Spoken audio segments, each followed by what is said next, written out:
जिंदगी बहुत खूबसूरत है, जिंदगी से प्यार करो। जिंदगी बहुत खूबसूरत है, जिंदगी से प्यार करो। और अगर हो गई है रात तो सुबह का इंतज़ार करो। वो पल भी आएगा जिसका इंतज़ार है तुझे, वो पल भी आएगा जिसका इंतज़ार है तुझे। बस खुद पर भरोसा और वक्त पर एतबार करो। तो आइए दोस्तों, आप लोगों का स्वागत करते हैं एक बहुत ही शानदार वीडियो में, बहुत ही महत्वपूर्ण वीडियो में, जिसमें हम लोग 30 क्वेश्चन को लेकर आए हैं, वो भी एकदम चुन चुन करके, और वो तमाम प्रश्न जो परीक्षा में पूछे जाने की संभावना है। इसलिए आप वीडियो को अंत तक देखिएगा। और आज के वीडियो में हम मिसलेनियस क्वेश्चन की बात करेंगे, जिसमें बुक और स्टोरी ऑफ इंग्लिश के काफ़ी महत्वपूर्ण क्वेश्चन लाए गए हैं। तो आइए आज के सेशन की शुरुआत करते हैं। इससे पहले आपका एक बार स्वागत है आपके अपने YouTube channel neo classes Halsi में। आज के सेशन के पहले प्रश्न की शुरुआत करते हैं बहुत ही शानदार सवाल के साथ। हमारा पहला प्रश्न है, which nation has been called the young state of ancient people? किस राष्ट्र को कहा गया है young state of ancient people? देखिए, यंग स्टेट का मतलब होता है युवा देश, ऑफ एंशिएंट पीपल का मतलब प्राचीन लोगों का, यानी प्राचीन लोगों का युवा देश किसे कहा गया? तो प्राचीन लोगों का युवा देश भारत को कहा गया था। और ये किसने कहा? तो ये डॉक्टर जाकिर हुसैन ने कहा। किसने कहा बाबू? डॉक्टर जाकिर हुसैन ने कहा। अब तो आपको ये भी समझ में आ गया होगा कि ये कौन से चैप्टर से ली गई है। तो भारत इज़ माई होम से ली गई है। और इसके बारे में एक लाइन और हम लोग जान लेते हैं कि भारत इज़ माई होम क्या है बाबू? तो एक स्पीच है, और इस स्पीच को किसने डिलीवर किया था? डॉक्टर जाकिर हुसैन ने किया था। और कब किया था? 1967 में किया था। तो इस प्रश्न का राइट आंसर हो जाएगा ऑप्शन नंबर 1।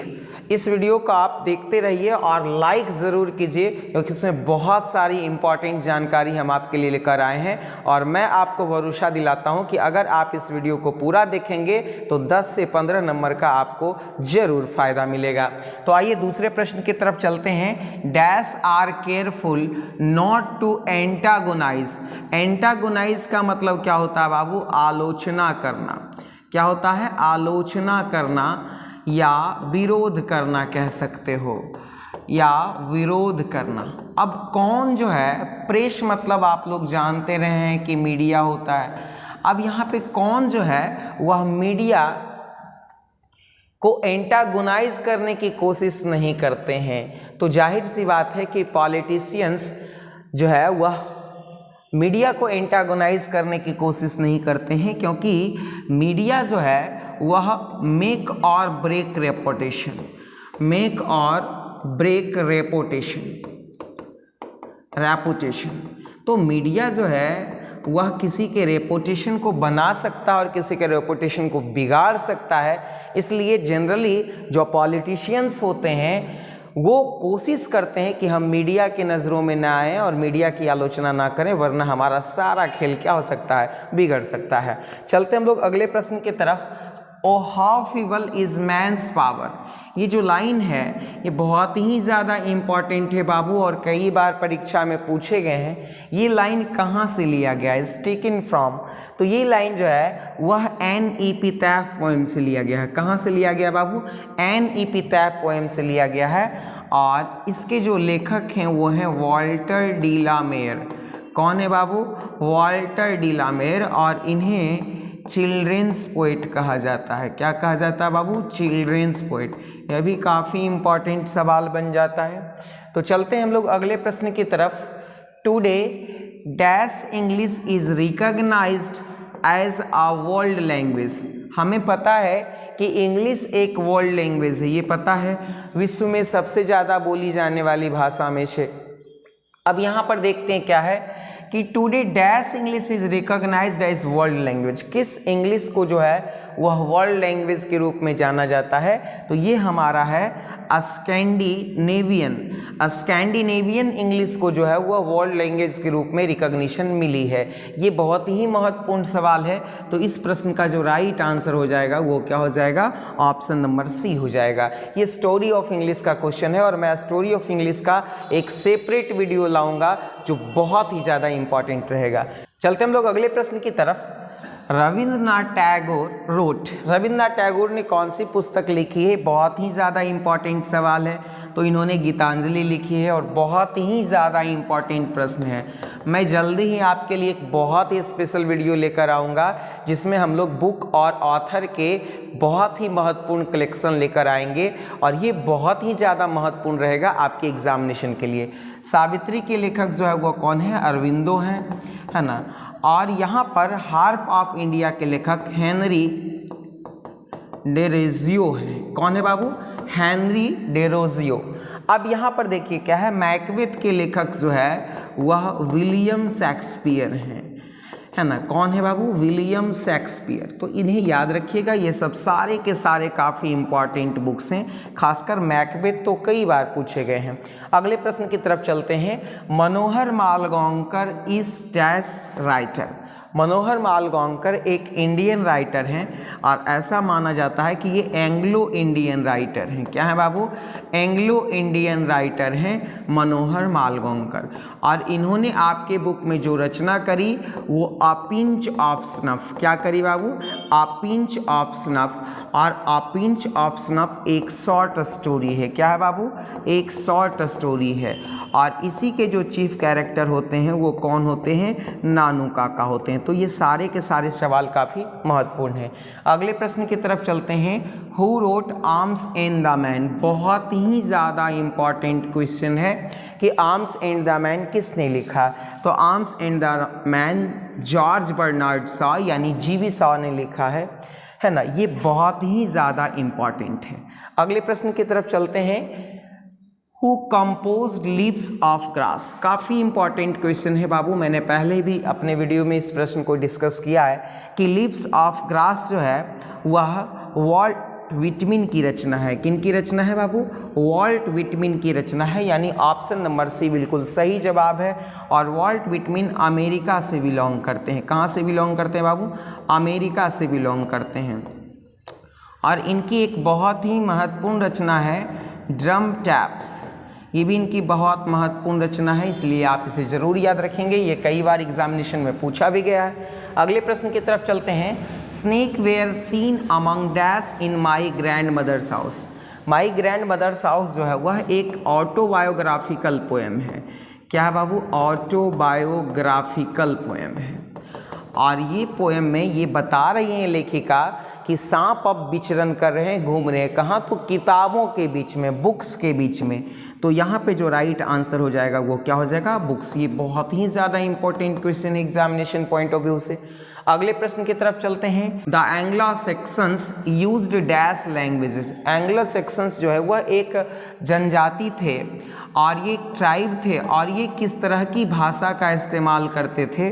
तो ये जो है जिस भाषा का इस्तेमाल करते थे उसको आजकल हम लोग ओल्ड इंग्लिश के नाम से जानते हैं। किस नाम से जानते हैं बाबू? ओल्ड इंग्लिश के नाम से जानते हैं। और ये ओल्ड इंग्लिश जो है वह जर्मेनिक लैंग्वेज। क्या है बाबू? जर्मेनिक लैंग्वेज यानी नियर अबाउट, लगभग ये जर्मेनिक लैंग्वेज होते थे। तो ये काफ़ी इम्पॉर्टेंट सवाल बनता है कि एंग्लो सेक्शन जो है वह किस भाषा का प्रयोग करते थे। तो अब उसे हम लोग ओल्ड इंग्लिश कहते हैं और पहले ये जर्मेनिक लैंग्वेज हुआ करता। चलते हम लोग अगले प्रश्न की तरफ। In Walter de la Mare's song, Walter de la Mare के सॉन्ग में there is a note of. किस चीज़ का जो है वह नोट मिलता है? किस चीज़ का जो है वह एक्सप्लेनेशन मिलता है, या यूँ कहें किस चीज़ का वर्णन मिलता है? तो वॉल्टर डी ला मेयर के बारे में पहले ही बताया कि ये जो है वह चिल्ड्रंस पोएट कहे जाते हैं।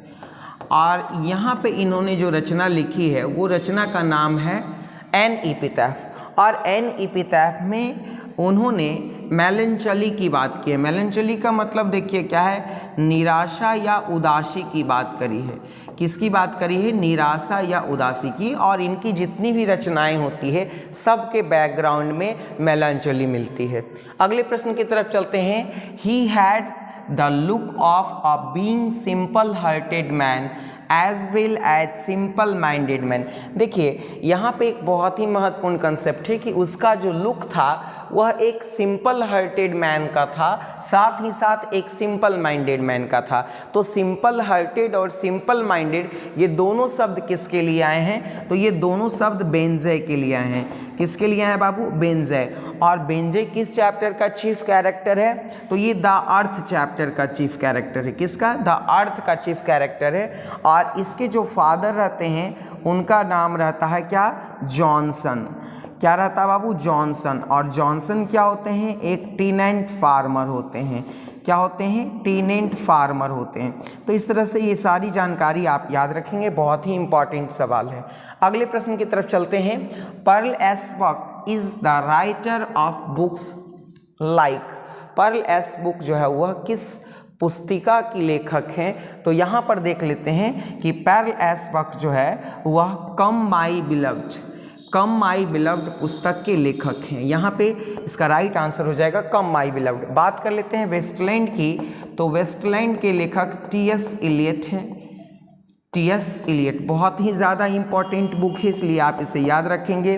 बॉम्बे बिवेयर के लेखक जो हैं वह मनोहर मालगांवकर हैं। मनोहर मालगांवकर हैं। अब बात कर लेते हैं यहाँ पे मैकबेथ की, तो मैकबेथ के लेखक कौन है बाबू? तो मैकबेथ के लेखक विलियम शेक्सपियर हैं। कौन है? William Shakespeare. अगले प्रश्न की तरफ चलते हैं। The name of Lomov's dog. Lomov किस चैप्टर का चीफ कैरेक्टर है बाबू? तो लोमोव जो है a marriage proposal, a marriage proposal. अब देखिए यहाँ पे क्या है, मैरिज प्रपोजल जो है वो कॉमेडी है। क्या है बाबू? एक कॉमेडी है। और ये कॉमेडी के लेखक कौन है? एंटन चेखव। एंटन चेखव हैं। और एंटन चेखव शॉर्ट स्टोरी राइटर भी होते हैं। और इसके जो एक कैरेक्टर होते हैं लोमोव, जो चुबुकोव का पड़ोसी होता है, नेवर होता है, उसके कुत्ते का नाम रहता है गेस।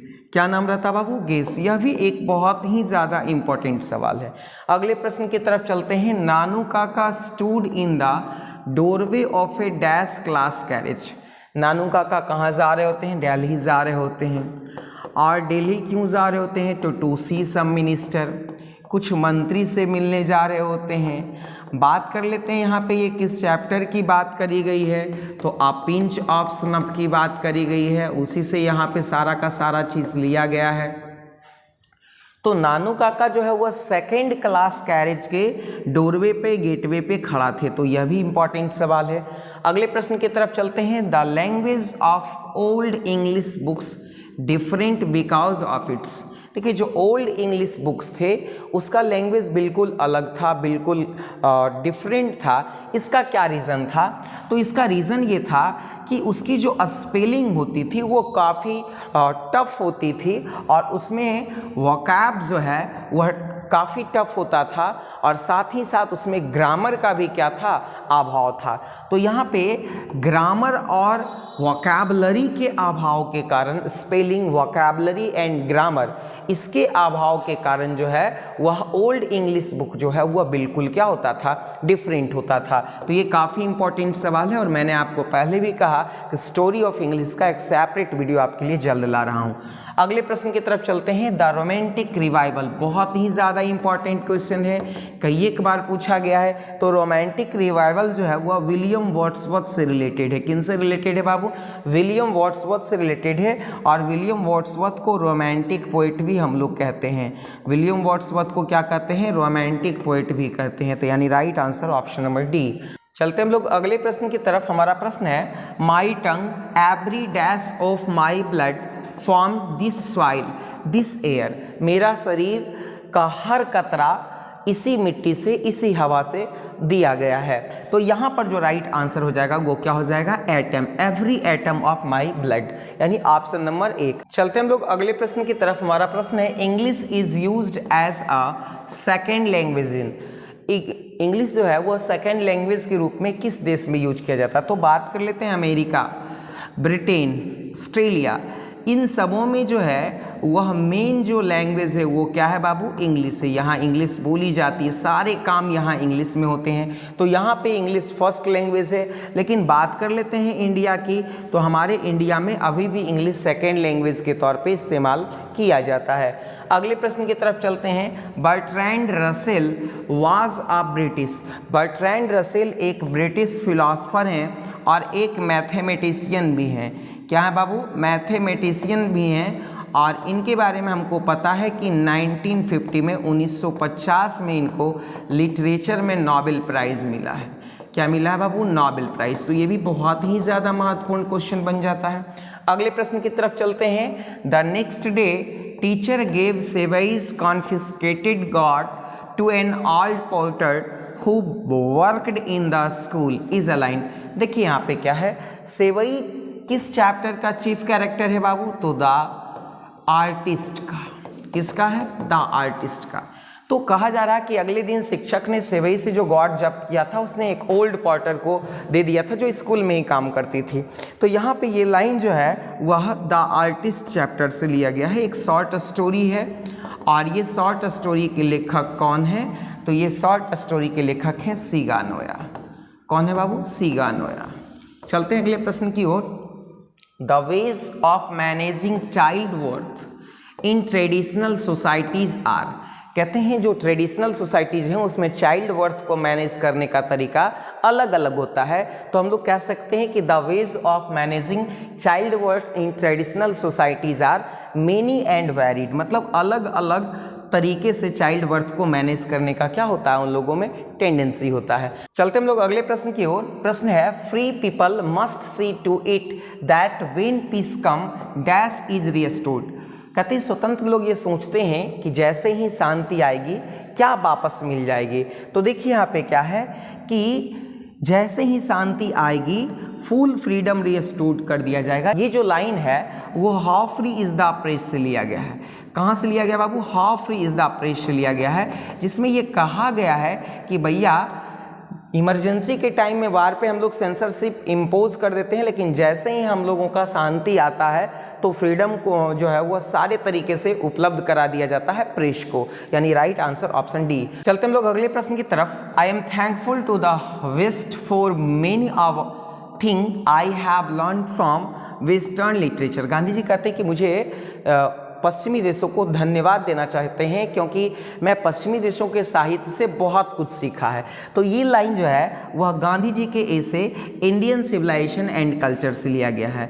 किससे लिया गया बाबू? इंडियन सिविलाइजेशन एंड कल्चर से। और ये एसे है और ये महात्मा गांधी के द्वारा लिखी गई थी। किनके द्वारा लिखी गई थी? महात्मा गांधी के द्वारा। अगले प्रश्न की तरफ चलते हैं। The past is not dead and static, it is alive and dynamic. Past हमारा जो है वह खत्म नहीं हुआ, ये एलाइव और डायनेमिक है। तो ये जो लाइन है वो कहाँ से लिया गया है? तो ये लाइन जो है वह भारत इज़ माई होम से लिया गया है। और इसके जो स्पीच हैं, इस स्पीच के जो स्पीकर हैं वो कौन है? डॉक्टर जाकिर हुसैन। अगले प्रश्न की तरफ चलते हैं। The mother of the narrator was very confident that नानू काका would to be able to manage to see the minister। यानी लेखक की जो माँ है ये इस बात को लेकर काफ़ी आश्वस्त हैं कि उनका जो भाई हैं नानू काका वो जब चाहेंगे तब मंत्री से मिल लेंगे। मंत्री से मिलना उनके लिए पीस ऑफ केक है, आसान काम है। तो यानी manage to see the minister whenever he wanted, जब कभी वो चाहेंगे तब वो मंत्री जी से क्या कर लेंगे? मुलाकात कर लेंगे। ऐसा किसे लग रहा है? तो लेखक की माँ को लग रहा है। अगले प्रश्न की तरफ चलते हैं। According to Martin Luther King Junior let us not allow in the valley of.